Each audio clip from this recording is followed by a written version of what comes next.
Hello viewers, last வீடியோவில் சில் water pipeline எப்படி create பண்ணுறங்கிறத பார்த்தோம். இந்த வீடியோவில் ஃபேமிலி கிரியேஷன் எஃப்சியூக்கு எப்படி பண்ணுறதுங்கிறத பார்க்கலாம். சரிங்களா, அதோட பேசிக்ஸ் என்ன, எப்படி நம்ம பேஸ்லேருந்து கிரியேட் பண்ணுங்கிறத பார்க்கலாம்.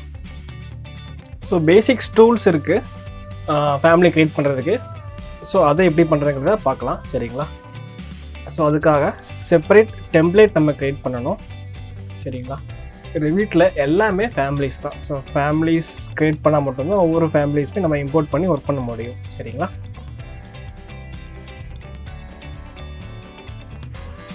ஸோ இந்த ப்ராப்பர்ட்டிஸ் பாக்ஸில் பார்த்தீங்கன்னா இந்த ஃபேமிலியோட ரிலேட்டட் பேராமீட்டர்ஸ் எல்லாத்தையும் பார்க்க முடியும். சரிங்களா, இப்போ ஜஸ்ட் நான் ஒரு ஃபேமிலியை செலக்ட் பண்ணிக்கிறேன். அந்த ஃபேமிலியில் எடிட் ஃபேமிலி கொடுத்து அதை எடிட் பண்ணிக்கிறேன். சரிங்களா, இதுதான் அதோட ஃபேமிலி. உங்களுக்கு ஸ்க்ரீனில் விசிபிள் ஆகுதுல்ல. ஸோ இதில் வந்து கனெக்டர்ஸ் வச்சுருக்கோம். ஃப்ரண்ட்டில் வந்து டக்ட்டு கனெக்ட் பண்ணுறதுக்காக மவுத் பீசஸ் கனெக்ட் பண்ணுறதுக்கான ஆப்ஷன் இருக்குது. சரிங்களா, ஸோ அதில் சைடில் பார்த்தீங்கன்னா return air, supply air, return system calculation, flow டைரக்ஷனு, அந்த மாதிரி நிறைய பேராமீட்டர்ஸ் கொடுத்துருக்காங்க. சரிங்களா, இது வந்து ஒரு மாடல். சரிங்களா, ஸோ இதே மாதிரி எப்படி மாடல் நம்ம எப்படி பண்ணுறதுங்கிறத பார்க்கலாம். ஸோ பேராமீட்டர்ஸ் அது ரொம்ப முக்கியம். பேராமீட்டர்ஸ் வச்சு தான் நம்ம எல்லாமே இப்போ க்ரியேட் பண்ண முடியும். இப்போதைக்கு அதை க்ளோஸ் பண்ணிக்கிறேன். சரிங்களா, இப்போ இதே டிஃப்யூசர்ஸ். சரிங்களா, இந்த டிஃப்யூசரை நம்ம எடிட் டைப் கொடுத்து அதோட டைமென்ஷன் மொத்தம் சேஞ்ச் பண்ண அப்படின்னா கூட இந்த பேராமீட்டர்ஸ் யூஸ் பண்ணி தான் நம்மளால் சேஞ்ச் பண்ண முடியும். சரிங்களா, அப்போ ஃபேமிலி க்ரியேட் பண்ணுறதுக்கு நமக்கு முக்கியமாக தேவைப்படுவது பேராமீட்டர்ஸ். சரிங்களா, இப்போ அந்த டிஃப்யூசரை காப்பி பண்ணி வச்சுட்டு நான் அதோட பேராமீட்டர்ஸ் எல்லாமே சேஞ்ச் பண்ணுறேன் அப்படின்னா அந்த ஃபேமிலியோட பேராமீட்டர்ஸில் அந்த டிஃப்யூசரோட சைஸஸ் எல்லாமே சேஞ்ச் ஆயிடுச்சு. ஸோ அப்போது ஃபேமிலி கிரியேஷன் எப்படி பண்ணுறங்கிறதுல நமக்கு பேராமீட்டர்ஸ் வந்து ரொம்ப முக்கியம். ஸோ அதுக்கான பேசிக்ஸ் டூல்ஸ் இருக்குது. சரிங்களா, ஸோ ஃபர்ஸ்ட் நம்ம என்ன பார்க்கலாம்னா ஆட்டோகேடில் 3D பார்த்துருப்பீங்க. ஸோ ஆட்டோகேட் 3Dயில் வந்து எக்ஸ்ட்ரூஷன் சொல்லி ஒரு ஆப்ஷன் இருக்கும். ஸோ எக்ஸ்ட்ரூஷன் வச்சு தான் நம்ம ஒவ்வொரு பிளாக்கையுமே நம்ம எக்ஸ்ட்ரூட் பண்ணி தான் நம்ம 3D விசிபிலிட்டி எல்லாமே க்ரியேட் பண்ண முடியும். சரிங்களா, ஸோ சேம் கமெண்ட் அதே மாதிரி தான் நம்ம யூஸ் பண்ண போகிறோம். ஸோ அதனால் ஒரு நியூ டாக்குமெண்ட் ஓப்பன் பண்ணிக்கிறேன். நியூ ப்ராஜெக்ட், இதை ஒரு டெம்ப்ளேட் நான் எடுத்துக்கிறேன். ஸோ அதே மாதிரி தான் ஃபேமிலிக்கும் செப்பரேட் டெம்ப்ளேட் இருக்குது. ஒவ்வொரு ஃபேமிலி க்ரியேட் பண்ணுறப்பையும் ஒவ்வொரு டெம்ப்ளேட்ஸ் இருக்கும். சரிங்களா, அப்போது அதுக்கேற்றாப்புல ஃபேமிலிஸ் நம்ம க்ரியேட் பண்ணணும். ஸோ அதுலேயே நியூ ஃபேமிலி இருக்குது பார்த்தீங்களா, அந்த நியூ ஃபேமிலி நம்ம க்ரியேட் பண்ணது ஒவ்வொரு ஃபேமிலியுமே நம்ம க்ரியேட் பண்ணணும். சரிங்களா, ஒவ்வொரு ப்ராஜெக்ட் ஓப்பன் பண்ணுறதுக்கு நியூ ப்ராஜெக்ட் இருக்குது. ஒவ்வொரு ஃபேமிலி க்ரியேட் பண்ணுறதுக்கும் ஒவ்வொரு நியூ ஃபேமிலி க்ரியேட் பண்ணணும். ஸோ அதில் வந்து பேஸ் ஃபேமிலிஸ் இருக்கும். நீங்கள் ஆன்லைனில் கூட ஃபேமிலிஸ் க்ரியேஷனுக்காக ஒரு பேஸ் க்ரியேஷன் எடுத்துக்கலாம். இதுலேருந்து எடுத்துகிட்டு நீங்கள் எடிட் டைப் கொடுத்து டூப்ளிகேட் பண்ணிவிட்டு எடிட் டைப் கொடுத்துட்டு உங்களுக்கு தேவையான ஃபேமிலிஸ் எல்லாத்தையும் நீங்கள் க்ரியேட் பண்ணிக்க முடியும். சரிங்களா, இப்போ நான் மெட்ரிக் ஜெனரிக் மாடல் அப்படிங்கிற ஒரு ஃபேமிலியை நான் ஒரு பேஸ் டாக்காக எடுத்துக்கிறேன். சரிங்களா, அதை அப்படியே ஓப்பன் கொடுத்துட்றேன். ஸோ எப்படின்னா ஃபைல், நியூ ஃபேமிலி, அதில் மெட்ரிக் ஜெனரிக் மாடல். சரிங்களா, அதை நான் எடுத்தேன். இது எல்லாமே எனக்கு எம்எம்மில் இருக்கும். சரிங்களா, அதை நான் ஓப்பன் கொடுத்துட்றேன். ஸோ இதுதான் இன்டர்ஃபேஸ்ன்னு சொல்லுவாங்க. சரிங்களா, இந்த இன்டர்ஃபேஸில் ஸோ ப்ராஜெக்ட் லெஃப்ட் சைடில் பார்த்தீங்கன்னா ப்ராஜெக்ட் ப்ரௌசர்ஸ் இருக்கும். ரைட் சைடில் ப்ராப்பர்ட்டிஸ் பாக்ஸ் இருக்கும்.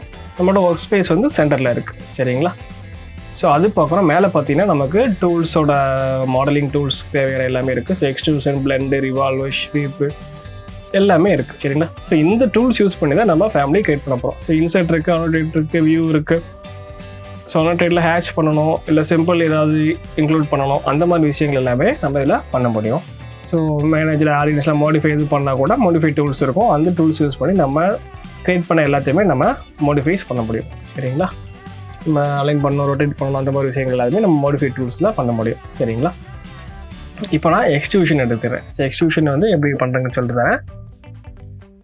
அதை நம்ம எக்ஸ்ட்ரூஷன்கிட்ட மவுஸ் கொண்டு போனீங்கனாலே ஒரு வீடியோ அதில் க்ரியேட் ஆகும். ஸோ எப்படி அது பேஸ் வீடியோ. ஸோ அதுவே உங்களுக்கு சொல்லிடும் இந்த மாதிரி தான் நம்ம க்ரியேட் பண்ணணுங்கிறத. ஸோ 3D அப்படி எக்ஸ்ட்ரூட் பண்ணணும், எவ்வளோ ஹைட் கொடுக்குறோங்கிற பற்றி நமக்கு 3D வியூவில் நமக்கு தெரியும். சரிங்களா, ஸோ ப்ராஜெக்ட் ப்ரௌசரில் வியூஸ் இருக்கும். ஸோ அதில் வியூஸ் இருக்கும், ஃப்ளோர் பிளான் இருக்கும், சீலிங் பிளான் இருக்குது, 3D வியூ இருக்கும், எலிவேஷன் இருக்கும். சரி, எலிவேஷனில் 4 டைப் ஆஃப் எலிவேஷனுமே இருக்கும். அது போக ஷீட்ஸு, ஃபேமிலிஸ், குரூப்ஸ் எல்லாமே ப்ராஜெக்ட் ப்ரௌசரில் இருக்கும். சரிங்களா,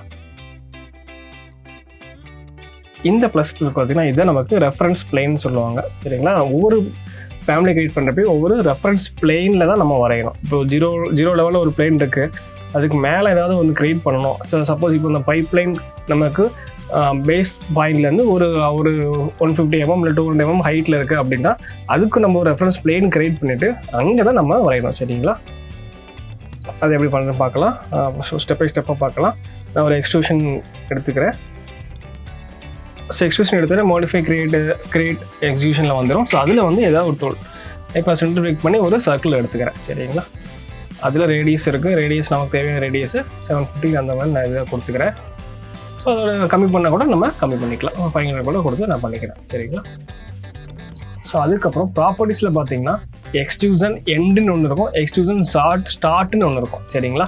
ஸோ ஸ்டார்ட்னா 0, 250ங்கிறது எக்ஸ்ட்ரூஷனோட ஹைட். சரிங்களா? இந்த ஹைட்டை வந்து நம்ம அட்ஜஸ்ட் பண்ணுறது மூலமாக 3D வியூவில் வந்து இப்போ 250 mm தான் இருக்கும். இன்னும் கொஞ்சம் அதிகமாக வேணும், இல்லை 1 மீட்டர் வேணும், 2 மீட்டர் வேணும்னா கூட நம்ம 3D வியூவில் பார்க்குறப்ப நமக்கு தெரியும். ஸோ ஃப்ரண்ட் வியூவில் பார்க்குறப்ப பாருங்கள். ஸோ இந்த ஹைட்டு தான் அந்த 250. ஸோ ஃப்ரண்ட் வியூவில் பார்க்குறப்ப இந்த ஹைட்டு தான் அந்த 250. சரிங்களா? ஓகே, இப்போ 3Dயில் பார்க்குறோம் அப்படின்னா ஸோ இங்கே பார்த்தீங்கன்னா ஸோ இந்த சர்க்கிளோட ஹைட் இருக்குது பார்த்தீங்கன்னா. ஸோ அதுதான் நம்ம 250 கொடுக்கும். அதோட எக்ஸ்ட்ரூஷன் ஸ்டார்ட் வந்து 0, எக்ஸ்ட்ரூஷன் எண்டு 500 கொடுத்தோம் அப்படின்னா ஸோ அதோட ஹைட்டு 500 ஆயிரும். ஸோ இதுதான் எக்ஸ்ட்ரூஷன் எண்டு. சரிங்களா? ஸோ அந்த ரெஃபரன்ஸ் லெவல் இருக்குது பார்த்தீங்கன்னா அதுதான் பேஸ். ஸோ அதுலேருந்து 500. ஸோ அப்போ எக்ஸ்ட்ரூஷன் ஸ்டார்ட் வந்து 0, எக்ஸ்ட்ரூஷன் எண்டு வந்து 500. சரிங்களா? ஸோ அதுக்கப்புறம் பேக்கு, ஃப்ரண்ட்டு, லெஃப்ட்டு, ரைட்டு எல்லா இடத்துலையும் சேமாக தான் இருக்கும். சரிங்களா?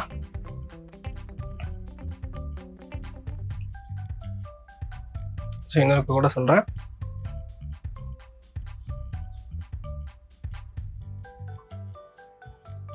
ஸோ கிரியேட்டில் எக்ஸ்ட்ரூஷனில் வேறு ஏதாவது ஒரு இப்போ நான் ஒரு ரெக்டாங்கிள் எடுத்துக்கிறேன்னு வச்சுக்கோங்களேன். அந்த ரெக்டாங்கிளில் ஸோ சைஸு, ஸோ இப்போது அந்த சைடில் உள்ள டைமென்ஷன்ஸ் மாற்றணுமா அந்த லைனை கிளிக் பண்ணிங்கன்னா இங்கே டைமென்ஷன் வரும்.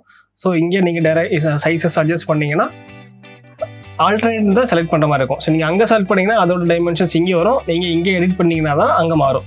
ஸோ ஆட்டோகேல இருக்க மாதிரி ப்ராப்பராக அந்த இடத்துல மாறாது, இது அப்படியே கொஞ்சம் ஆல்டர்னேட்டிவாக தான் மாறும். சரிங்களா? ஸோ இது கொஞ்சம் ஞாபகத்தில் வச்சுக்கோங்க. Okay,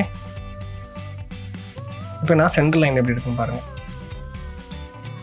so extrusion start end பார்த்தீங்கன்னா அதில் ஒரு 1000 கொடுத்துக்கிறேன். 1 மீட்டருக்கு கொடுக்குறேன். இப்போது பாக்ஸோட ஹைட்டு 1 மீட்டர் இருக்குது. சரிங்களா?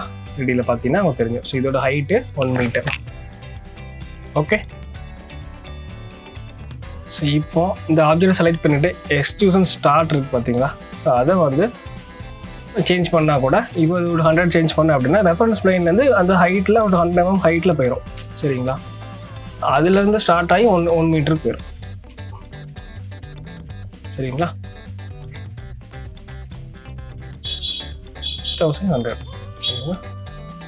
ஸோ இந்த மாதிரி தான் அந்த பிளேனில் ஸ்டார்ட் எண்ட் இருக்கும். சரிங்களா?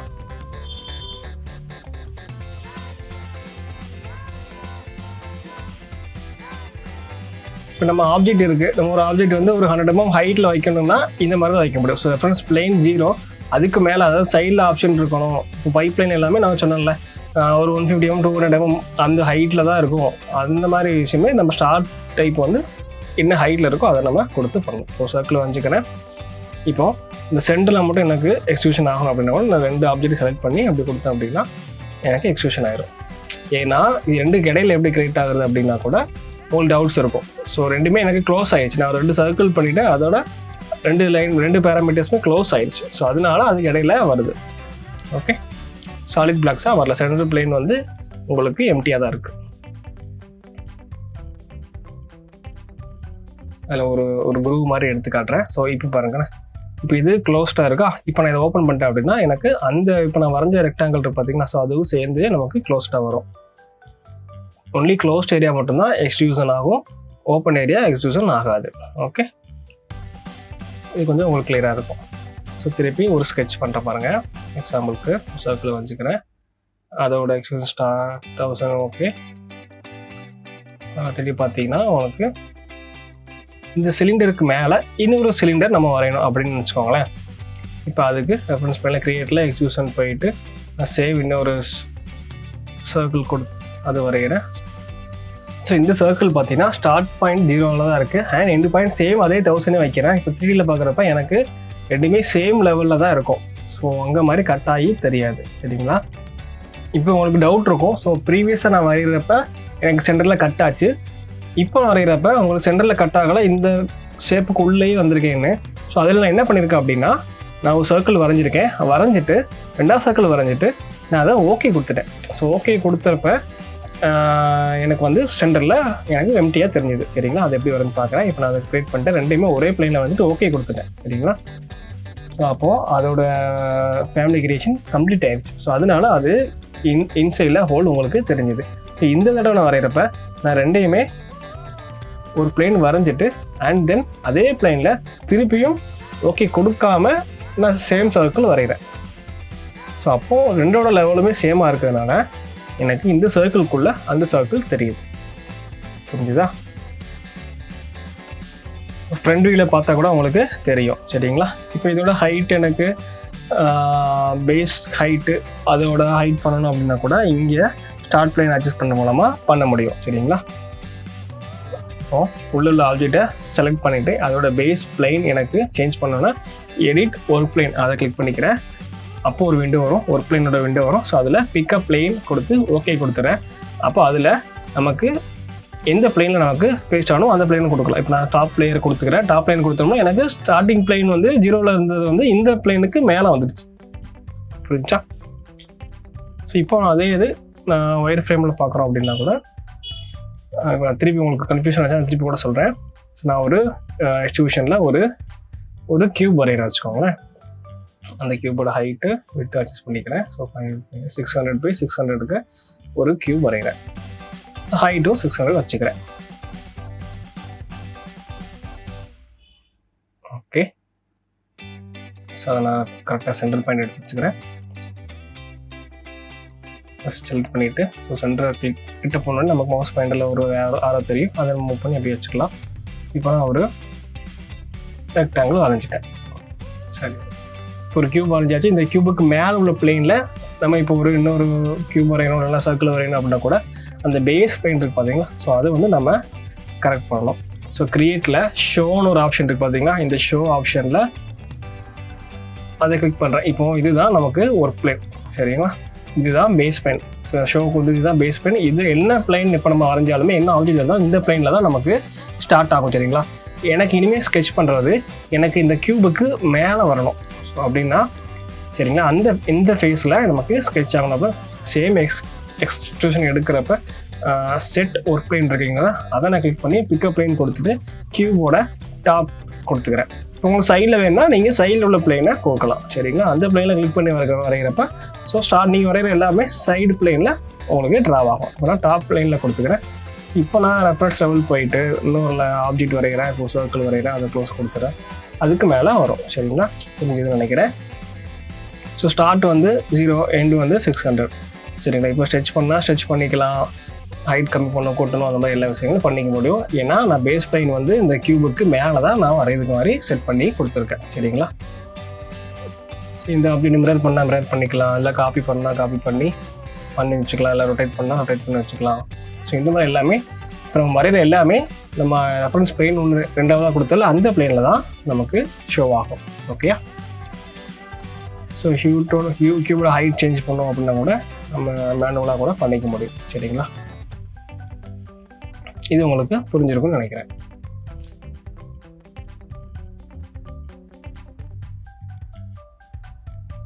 மேனுவலாக நம்ம சேஞ்ச் பண்ணுறப்ப அதோட ஸ்டார்ட் பாயிண்ட் வந்து மாறி இருக்கும்.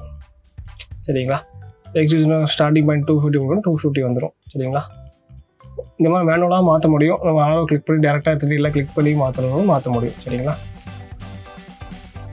இப்போ நான் ஒரு எக்ஸாம்பிளுக்கு ஒரு ஏஹெச்ஓ இல்லைனா எஃப்சிஓ அந்த மாதிரி தான் வரைகிறேன்னு வச்சுக்கோங்க. அதுக்கு எக்ஸ்டிபியூஷனில் ஒரு ரெக்டாங்கிள் எடுத்துக்கிறேன். ஸோ சைஸு 1500க்கு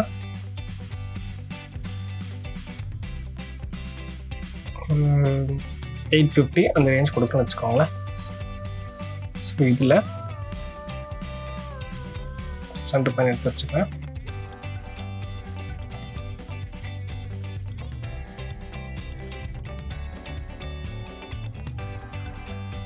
இப்போ எக்ஸ்டிபியூஷனோட எண்டு வந்து 200 கொடுத்துக்கிறேன். ஒரு எஃப்சிஓக்கு 200 கொடுத்துக்கிறேன். ஸோ இப்படி இருக்கு பார்த்தீங்களா? 3Dயில் ஒரு ரெக்டாங்கிள் 200 ஹைட்டில் எனக்கு வந்துருச்சு. ஸோ இதுக்கு மேலே வந்து இந்த ஃபேஸ்க்கு மேலே ஒரு சேனல் வைக்கணும்ல. ஸோ அது திருப்பி எக்ஸ்ட்ரூஷன் கொடுத்துறேன். ஸோ செட்டில் பிக்கப் ப்ளேன் கொடுத்து ஓகே கொடுத்து நான் டாப்பில் இருக்க ப்ளேனை செலக்ட் பண்ணிட்டு ஓகே கொடுத்துறேன். இதுவுமே மறுது எல்லாமே மேலே வரையும். ஸோ இதுக்கு மேலே இன்னொரு ரெக்டாங்கிள் வரைஞ்சி ஸோ ஓகே கொடுக்குறேன். ஸோ ஒரு மவுத் பீஸ் இருக்கணும் அப்படின்னா கூட ஸோ இதுக்கு மேலே ஒரு சேனல். ஸோ அதோட 100 mm எக்ஸ்ட்ரூஷன் எண்ட் கொடுத்துட்றேன். ஓகே கொடுக்குறேன். 3Dயில் பார்த்தீங்கன்னா இது எனக்கு ஒரு சேனல் ஆகிடுச்சு. சரிங்களா? இப்போ இதை ஒரு பேஸ் அப்படின்னு வச்சுக்கோங்களேன். ஸோ 4 முன்னாடி வச்சுக்கோங்க வச்சுக்கோங்களேன். ஸோ திருப்பி ஒரு பிக்கப் ப்ளேன் அதில் எக்ஸ்ட்ரூஷன் எண்ட் ஹைட்டில் வந்து ஒரு 650 அப்படின்னு கொடுக்குறேன்னா 3Dயில் பார்க்குறப்ப ஸோ அந்த சேனலுக்கு மேலே ஒரு 650 வந்துருக்கு. சரிங்களா? ஸோ செலக்ட் பண்ணிவிட்டு நம்ம ஏதாவது எடிட் ஒரு ப்ளேனில் பிக்கப் ப்ளேன் கொடுத்து ஓகே கொடுக்குறேன். நமக்கு எந்த ப்ளேனுக்கு மேலே வரணுமோ அந்த ப்ளேனை செலக்ட் பண்ணிடணும் அப்படின்னா அந்த ப்ளேனுக்கு மேலே எனக்கு 650 mm ஒரு பாக்ஸு வந்துடும். சரிங்களா? வேணும்னா வச்சுக்கலாம், எடிட் பண்ணலாம். ஒன்றும் சொல்கிறேன், கிரியேட்டில் extrusion set pick up plane. So எந்த ஃபேஸில் வரையணுமோ அந்த ஃபேஸை கிளிக் பண்ணி ஓகே கொடுத்துருங்க. ஓகே கொடுத்துட்டு அதுக்கப்புறமா நீங்கள் வரைஞ்சிங்க அப்படின்னா கூட நீங்கள் எந்த ப்ளேனில் வரையணுமோ நீங்கள் முன்னாடியே செட் பண்ணிக்கலாம். இல்லை நீங்கள் சப்போஸ் நீங்கள் வரைஞ்சிட்டீங்க தப்பு பண்ணிட்டீங்க அப்படின்னா கூட வரைஞ்சதுக்கு அப்புறமும் பிக்கப் ப்ளேன் கொடுத்து நீங்கள் செட் பண்ணிக்கலாம். சரிங்களா? ஸோ அதனால் எந்த பிரச்சனையும் இல்லை.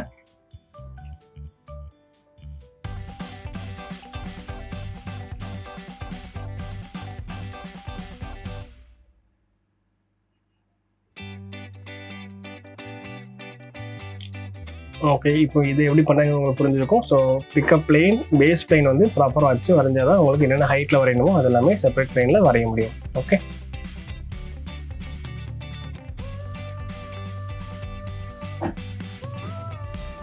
ஒரு ஏகுச்சி எப்படி வரும்னு பார்க்கலாம். ஒரு ரெக்டாங்கிள் பண்ணிக்கிறேன். இப்போ இந்த ரெண்டு ஃபேஸில் இந்த ஃபேஸில் மவுத் பீஸ் வரணும், எனக்கு பேக்கில் உள்ள ஃபேஸ்லேயே மவுத் பீஸ் வரணும் அப்படின்னு வச்சுக்கோங்களேன். அதை எப்படி கிரியேட் பண்ணுறத பார்க்கலாம். ஸோ அந்த மேலே உள்ள கியூப் பார்த்தீங்கன்னா அதில் ஃப்ரண்ட் வியூ இருக்கும், டாப் வியூ இருக்கும், ரைட் வியூ இருக்கும். ஸோ அது கிளிக் பண்ணுறது மூலமாக நம்ம எக்ஸாக்டாக கரெக்டாக ஒரு வியூ எடுத்து நம்ம பார்க்க முடியும். சரிங்களா? டாப் வியூ நம்ம எக்ஸாக்டாக கிளிக் பண்ணாலும் டாப் வியூவில் போகும் உங்களுக்கு தெரிஞ்சு பார்த்தீங்களா. எனக்கு சப்ளை எங்கே வரணும், ரிட்டர்ன் வந்து பேக்கில் வரணும் அப்படின்னா கூட ப்ராப்பராக நம்ம பண்ணிக்க முடியும். ஸோ லெஃப்ட்டில் இருக்க ப்ராஜெக்ட் ப்ரௌசரில் அதில் ஃப்ரண்ட் பேக் இருக்குது, அதை நம்ம கிளிக் பண்ணாலும் அதில் பண்ணிக்க முடியும். சரிங்களா? ஸோ பென் செட் பண்ணிக்கிறேன். ஸோ இந்த ஃப்ரண்ட்டில் கொடுத்துக்கிறேன். சரிங்களா? இது லெஃப்ட்டில் பார்த்தீங்கன்னா ஸோ லெஃப்ட்டில் இருக்கிற ஓரியன்டேஷன் இருக்குது பார்த்தீங்களா, அதை கிளிக் பண்ணாலும் எனக்கு லெஃப்ட் ஓரியன்டேஷனில் எனக்கு 3Dயில் செக்ஷனில் கிடைக்கும். சரிங்களா? இப்போ நான் ஒரு ரெக்டாங்கிள் வந்துக்கிறேன் மவுத் பீஸு. ஸோ அதோட 25 mm அதாவது 1 inch உள்ள எக்ஸ்ட்ரூஷன் ஆகிருக்கணும் அப்படிங்கிற மாதிரி கொடுத்துறேன். ஸோ இப்போ பார்த்தீங்கன்னா 1 inch வெளியில் ப்ரொஜெக்ட் ஆகிருக்கு பார்த்தீங்கன்னா. ஸோ அந்த பீஸில் நான் மவுத்து மாட்டுற மாதிரி கொடுத்துக்கிறேன். ஸோ சேம் தான் லெஃப்ட் பண்ணோம்ல அதே மாதிரி பேக்கில் create extrusion set pick up plane. Okay, so இந்த ப்ளேனை செலக்ட் பண்ணிக்கிறேன். ஸோ ரைட் சைடு கொடுத்துக்கிறேன். ஃபர்ஸ்ட் லெஃப்ட்டில் வருது, இப்போ ரைட் சைடு கொடுத்துக்கிறேன். இப்போ அந்த வியூ உங்களுக்கு பார்க்குறப்ப உங்களுக்கு தெரியும். ஸோ அப்போ நீங்கள் நினச்சிடக்கூடாது ஒயர் ஃப்ரேமில் பார்த்தா தெரியாது. சரிங்களா? இப்போ சேம் அதே எக்ஸ்ட்ரூஷன் 25 mm கொடுத்து ஓகே கொடுத்துறேன். ஸோ இப்போ லெஃப்ட்லேயும் ரைட்லேயும் 25 mm மவுத் பீஸ்க்காக ஒரு சின்ன குரூவ் வரைஞ்சாச்சு. சரிங்களா? இப்போ இந்த ஆப்ஜெக்டில் ஒரு கலர் சேஞ்ச் பண்ணணும், இல்லை ஒரு மெட்டீரியல் பண்ணணும் அப்படின்னா கூட ஸோ அதோட மெட்டீரியலில் ப்ராப்பர்ட்டிஸ் இருக்குது பார்த்தீங்கன்னா, மெட்டீரியலில் பை கேட்டகரி ஒரு ஆப்ஷன் இருக்குது. ஸோ அதை நம்ம கிளிக் பண்ணிக்கிட்டு ரைட் சைடு ஒரு பாயிண்ட் இருக்குது, அதை கிளிக் பண்ணிங்கன்னா அதோட மெட்டீரியல் ப்ரௌசர் வரும். ஸோ அதில் டிஃபால்ட்டாக என்ன இருக்கும் அதை நம்ம அப்படியே டூப்ளிகேட் பண்ணிவிட்டு நமக்கு என்ன கலர் இல்லை என்ன ப்ராப்பர்ட்டிஸ் வேணுமோ அது எல்லாமே நம்மளால் சேஞ்ச் பண்ணிக்க முடியும். இப்போ நான் ஒரு ஏஹெச் அப்படின்னு வரைஞ்சிக்கிறேன். சரி, ஏஹெச்னு அப்படி கொடுத்துக்கிறேன். அதில் கலர் ஆப்ஷன் வந்து ஏதோ ஒரு கலர் உங்களுக்கு பிடிச்ச கலர் எதாவது கொடுக்கணும்னா கூட அது கொடுத்துக்கலாம். அப்ளை கொடுத்து ஓகே கொடுங்க. நமக்கு க்ரீன் கலரில் இருந்தது இப்போ நமக்கு ப்ளூ கலரில் ஆயிடுச்சு. க்ரே கலரில் இருந்துச்சு, சரி க்ரே கலரில் இருந்தது ப்ளூ கலரில் ஆயிடுச்சு. ஸோ மவுத்து இதை மாதிரி கூட சேம் அதே தான். சேம் கலரில் செலக்ட் பண்ணிவிட்டு ஸோ எடிட் பை கேட்டகரி மெட்டீரியலில் அதை அப்படியே காப்பி ஓகே. சரிங்களா?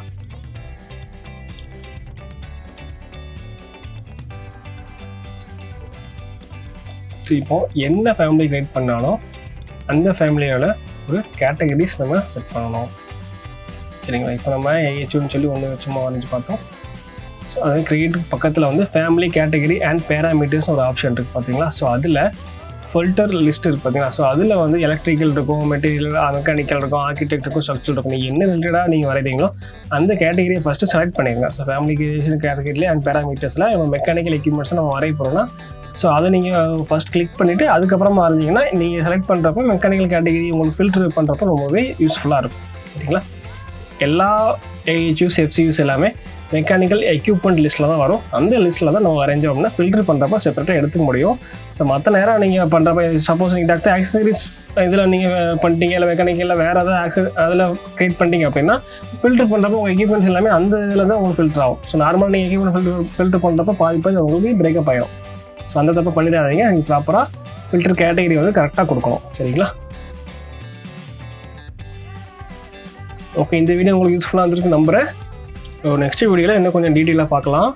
ஸோ ப்ரீவியஸ் வீடியோஸில் டக்டிங் எப்படி க்ரியேட் பண்ணுறது, பைப்பிங் எப்படி க்ரியேட் பண்ணுறது, சில் வாட்டர் பைப்லைன் எப்படி பண்ணுறது, ஸோ டிஃப்யூசர்ஸ் எப்படி பேஸ் பண்ணுறது, இன்ஸ்டலேஷன் எப்படி ஃபில்டர் ஆப்ஷன் பண்ணுறது, அந்த மாதிரி எல்லா டீட்டெயிலுமே பார்த்துருக்குறோம். ஸோ அதை நீங்கள் செக் பண்ணிவிட்டு வாங்க. ஸோ இதுக்கப்புறம் கண்டினியூஸாக வர வீடியோஸ் எல்லாமே பார்த்துட்டாலே உங்களுக்கு ரிப்பீட் ஹெச்விஏசி வந்து ஃபுல்லாகவே தெரிஞ்சிடும்.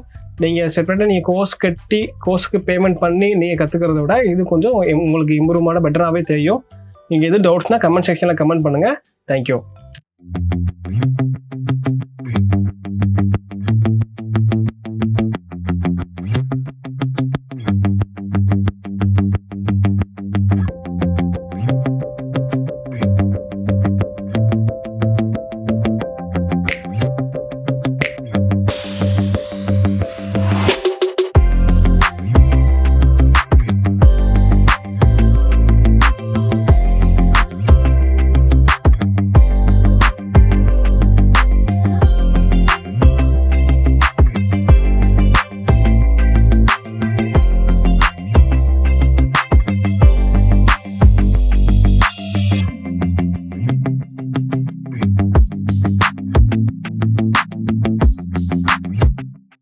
வீடியோ பிடிச்சிருந்தா மறக்காமல் சப்ஸ்கிரைப் பண்ணுங்கள், பெல் ஐக்கானை கிளிக் பண்ணுங்கள். தேங்க்யூ.